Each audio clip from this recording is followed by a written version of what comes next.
আসসালামু আলাইকুম। Hello everyone. আজকে আমরা লিড জেনারেশন অটোমেশনের উপরে একটি প্রজেক্ট দেখব। এখন আপনারা যেটা দেখতে পাচ্ছেন, এটা হচ্ছে একটা Amazon website.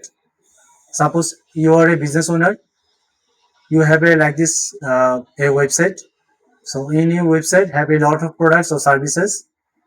So as a আমি একজন ভিজিটর হিসেবে বা লিড হিসেবে আমি আপনার এই ধরনের একটি ওয়েবসাইটে ঢুকবো, ঢুকে আপনার প্রোডাক্ট বা সার্ভিসটা আমি কি দেখবো। তো অনেক বিজনেস ওনার প্রচুর লস করে শুধুমাত্র এই লিড বা ভিজিটর ঠিকমতো তাদের ফিডব্যাক বা তাদেরকে কন্ট্যাক্ট না করার কারণে, তাদের স্লো ফলো আপের কারণে, যার কারণে লিড বা ভিজিটর অন্য যে কম্পিটিটর আছে তার সেই কম্পিটিটরের কাছে চলে যায়, আর বিজনেস ওনার সেখানে প্রচুর প্রচুর টাকা লস করে। তো এই সমস্যাটার সমাধানের জন্য আজকে আমরা যে প্রজেক্টটা সেটা আমরা দেখব। তো ধরেন যে আপনার যে ওয়েবসাইটটা, এই ওয়েবসাইটে আমি অনেক কিছু দেখার পরে একটা প্রোডাক্ট আমার চুজ হয়েছে। চুজ হওয়ার পরে আমি কি করবো, চুজ হলে আমি একটা ফর্মের মাধ্যমে অবশ্যই আমি আমার ইন্টারেস্টে জানাবো। আমি সেখানে কি কি দিব, আমি সেখানে আমার মেল অ্যাড্রেস, ফোন নাম্বার বা এরকম কিছু সামথিং কিছু একটা দিব, তাই। তো এখন সেটা কিভাবে অটোমেটিক করা যায়, যে সেই লিডকে আমরা কিভাবে ধরে রাখতে পারি, তাকে ইনস্ট্যান্ট ফিডব্যাক দিতে পারি, সেটা আমরা দেখব। যে ধরেন যে এখানে যদি আমি একটা ফর্ম দেখি, এখন যেটা দেখতে পাচ্ছেন এটা একটা ফর্ম। এই ফর্মটা যদি আমি ফিল আপ করে দেখেন, আমি ফিল আপ করতেছি, আমি আপনাকে ডাটা দিব আমার। এখানে কি চাচ্ছে, নাম, তো আমি নাম দিলাম সাপোজ আজাদ। দেন আমার ইমেল অ্যাড্রেস দিলাম আজাদ 5390@gmail.com। দেন আমার ইন্টারেস্ট, সাপোজ ধরেন যে আমি একটা নিউ গ্যাজেটে ইন্টারেস্টেড, নিউ গ্যাজেট। দেন আমি সাবমিট দিলাম। আমার ডাটাটা আপনার যে ডাটাবেজ সেখানে সেভ হবে, এবং কি আপনি ইনস্ট্যান্টলি তাকে ফিডব্যাক দিতে পারবেন। তো চলেন আমরা দেখি সে আসলে সেই ডাটাবেসটা কোথায় গিয়ে সেভ হয়েছে, আমরা সেটা একটু দেখি, চলেন।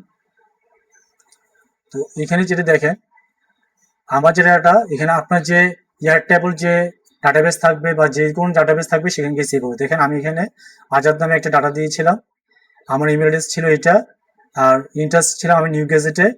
আমি বর্তমানে যেহেতু এখন নতুন একজন ভিজিটর বা নতুন একজন লিড, সেক্ষেত্রে এখানে নিউ দেখাচ্ছে।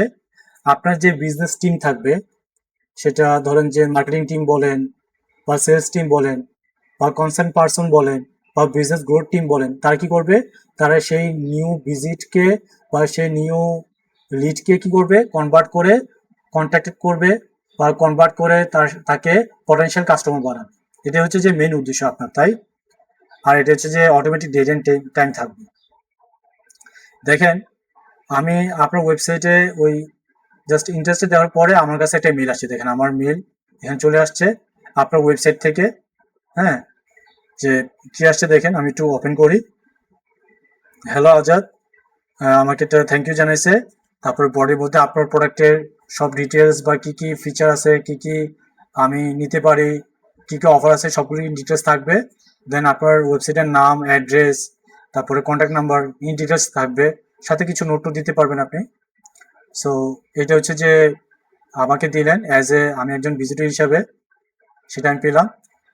সাথে সাথে আপনার যেহেতু একজন বিজনেস টিম থাকবে, আমরা হোয়াটসঅ্যাপ গ্রুপ দেখি না, এই স্ল্যাকটা হচ্ছে সেরকম একটা বিজনেস টিম বানানো যায়। সেখানে সেখানে আপনার টিমের ভিতরে ধরেন যে সেলস টিম বলেন, মার্কেটিং টিম বলেন, তারা ইনস্ট্যান্ট যে আমি একজন আসছি, তারা মোবাইলের সাথে সাথে পেয়ে যাবে। নিউ লিড রিসিভ, নেম হচ্ছে যে আজাদ, ইমেল হচ্ছে যে এটা, সে হচ্ছে যে ইন্টারেস্টেড নিউ গেজেটে। হ্যাঁ, ওয়েলকাম ইমেল সেন্ড, তাকে ইমেল একটা সেন্ড করা হয়েছে, তো তার সাথে কন্ট্যাক্ট করো। তো আপনি কি করবেন, একজন বিজনেস ওনার হিসাবে বা একজন এডমিন হিসাবে আপনি আপনার যে কনসার্ন পার্সন আছে বা যে টিম আছে তাদেরকে বলবেন যে দেখো তোমার যেহেতু একজন ভিজিটর আসছে বা একজন লিড আসছে, তার সাথে কন্ট্যাক্ট করো, তাকে পটেনশিয়াল কাস্টমার বানাও। তো এই যে ইনস্ট্যান্ট দেখছেন ফিডব্যাক আপনি পাচ্ছেন, মেলে তো দিচ্ছেন আপনি কে, ইউজারকে বা আপনার ভিজিটরকে, অথবা আপনি বলতে পারেন লিডকে, মেলে তো ফিডব্যাক দিচ্ছেন, সাথে সাথে আপনার টিম মেম্বারদেরকেও আপনি জানিয়ে দিচ্ছেন যে ওর সাথে কন্ট্যাক্ট করুন। বা আপনি নিজেও জানতে পারতেছেন যে একজন নতুন লিড আসছে বা নতুন ভিজিটর আসছে, তার সাথে কন্ট্যাক্ট করতে হবে, করে তাকে পটেনশিয়াল কাস্টমার বানাইতে হবে আপনার, সেটা সে আপনার সার্ভিস নেই বা প্রোডাক্ট নেই। তো এই সুন্দর প্রসেসটা দেখছেন কত সুন্দর। শুধু এইটাই না, ধরেন যে এমনও হতে পারে এমনও হতে পারে যে ধরেন যে সেই পটেনশিয়াল কাস্টমারটা আপনাকে ভুল ইনফরমেশন দিল বা ভুল ডাটা দিল, সেক্ষেত্রে হয় কি আপনার ফুল ওয়েবসাইটটা গার্বেজে ভর্তি হয়ে যাবে। তো কেউই চায় না যে তার ওয়েবসাইটে গার্বেজে ভর্তি হয়ে যায়।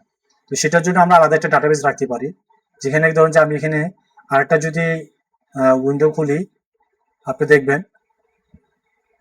আরেকটা যদি আমি ফর্ম খুলি, সেখানে আপনি দেখতে পাবেন আমি আরেকটা ফর্ম খুলতেছি, যেখানে আমি ভুল ডাটা দিব। হ্যাঁ, ভুল ডাটা দিয়ে দেখবো যে এখানে একটা ফর্ম আমি খুললাম, এই ফর্মের ভিতর দেখে আমি ভুল ডাটা দিলাম যে ধরুন যে আমি নাম দিলাম যে সাপোজ জামিল, এখানে ইমেল অ্যাড্রেস দিলাম যে জামিল, তারপরে অ্যাড্রেস তো না দিয়ে দিলাম যে gmail.com। দেখছেন আমি ইচ্ছা করে কিন্তু এখানে ভুল দিলাম। আপনার ইউজার এরকম ভুল করতে পারে। জামিল gmail.com, এটা দেওয়ার পরে ইন্টারেস্টে সে জানালো যে সাপোজ ধরুন যে সে শপিং, হ্যাঁ সে ইন্টারেস্টে দিয়ে সে সাবমিট করলো, এই ডাটাটা কিন্তু সেভ হবে। এখন প্রশ্ন হচ্ছে যে এই ডাটা কি আপনার যে মেইন ডাটাবেজ, সেই ডাটাবেজে কি সেভ হবে? সেটা কি আপনি চান সেই ডাটাবেজে গিয়ে রাখতে? অবশ্যই না। কারণ আপনি যদি আপনার সেই ডাটাবেজে গিয়ে রাখেন, দেখেন আপনার যদি এই ডাটাবেজে গিয়ে আপনি যদি সেই ভুল ইনফরমেশন জামিলের ইনফরমেশন এখানে রাখেন, তাহলে কি পরিমাণ গার্বেজ হয়ে যাবে আপনার। এগুলো তো ফুল ট্রু ডাটা, এগুলো দিয়ে আপনি ওর সাথে কন্ট্যাক্ট করতে পারবেন। কারণ গার্বেজ ডাটা অবশ্যই আপনি এক জায়গায় রাখবেন না, সেটা আলাদা একটা জায়গায় রাখবেন। এই প্রসেসটার জন্য আমরা যেটা করছি যে আলাদাভাবে তাকে আমি আলাদা ওই ডাটাবেস তৈরি করছি। দেখছেন এই ডাটাবেজে এসে জামিলের ডাটাটা এখানে সেভ হয়ে গেছে। দেখেন নাম হচ্ছে জামিল, সেই ইমেল অ্যাড্রেস দিয়ে ভুল দিছে সেটা ইন্ডাস্ট্রি শপিং এ, তারপর ইরো টাইপ হচ্ছে যে ইনভ্যালিড ইমেল, যার কারণে তার ডাটাটা আলাদা আসছে। এই ডাটাবেজে কিন্তু তার ডাটাটা যায়নি। এখানে কিন্তু ডাটাবেজে আসেনি, আলাদা ডাটাবেজে আসছে, যেহেতু এটা রং। সো এতে করে আপনি কি করতে পারবেন, আপনার যে ওয়েবসাইটটা স্মুথলি চালাতে পারবেন। আর এই গার্বেজগুলো আপনি চাইলে আপনি আপনার মতো করে কাস্টমাইজ করে সেটাকে আপনি মিনিমাইজ করতে পারবেন। চাইলে সে অন্য অন্য ইনফরমেশন দিলে তার সাথে অন্য কন্ট্যাক্টের মাধ্যমে তার সাথে কন্ট্যাক্ট করলেন। হ্যাঁ, ইমেল অ্যাড্রেস ভুল দিচ্ছে, সে তো ফোন নাম্বার ঠিক দিতে পারে, ফোন নাম্বার সাথে কন্ট্যাক্ট করলেন, কন্ট্যাক্ট করে তার সাথে যোগাযোগ করলেন, বা এই গার্বেজগুলো আপনি ফেলে দিলেন। এতে করে আপনার পুরো সিস্টেমটা স্মুথলি কাজ করবে এবং কি আপনার অনেক টাকা সেভ হবে। তো এই প্রসেসটা ইভেন শুধু এইটুকুই না, আপনার টিমের কাছে পর্যন্ত চলে যাবে যে একজন ভুল ইনফরমেশন দিয়েছে, দিয়ে সে একজন লিড যে কিনা বা যে একজন ভিজিটর যে কিনা ভুল ইনফরমেশন দিয়ে একটা ফর্ম আপনাদের ওয়েবসাইটে দিয়েছিল। কি কি আসছে দেখেন, ইনভ্যালিড ইমেল, ডিটেক্ট হচ্ছে জামিল, ইমেল হচ্ছে যে জামিলের ইমেল অ্যাড্রেস যেটা ভুল দিছে, লিড ওয়াজ নট প্রসিড, এবং এখানে একটা ক্রস মার্কও দিয়ে দিয়েছে। এই যে ফুল প্রসেসটা, এটা কিন্তু আমি এখানে কোনো কিছুই করিনি, শুধু সিস্টেমই সবকিছু করে দিয়েছে। এতে করে আপনি কি পেলেন, আপনি আপডেট ডাটা পেয়ে গেলেন। তো এই হচ্ছে যে ফুল প্রসেস। হ্যাঁ, তো এই জিনিসটা আপনারা চাইলে করতে পারেন। আপনার যদি কখনো এই ধরনের কোনো কিছু লাগে, এই ধরনের কোনো প্রজেক্ট বা এই ধরনের কোনো কিছু আপনাদের প্রয়োজন হয়, প্লিজ আমার সাথে কন্ট্যাক্ট করতে পারেন। আপনার যে কোনো সময় আমি আপনাদেরকে হেল্প করবো ইনশাল্লাহ। তো আপনারা ভালো থাকবেন। আসসালামু আলাইকুম।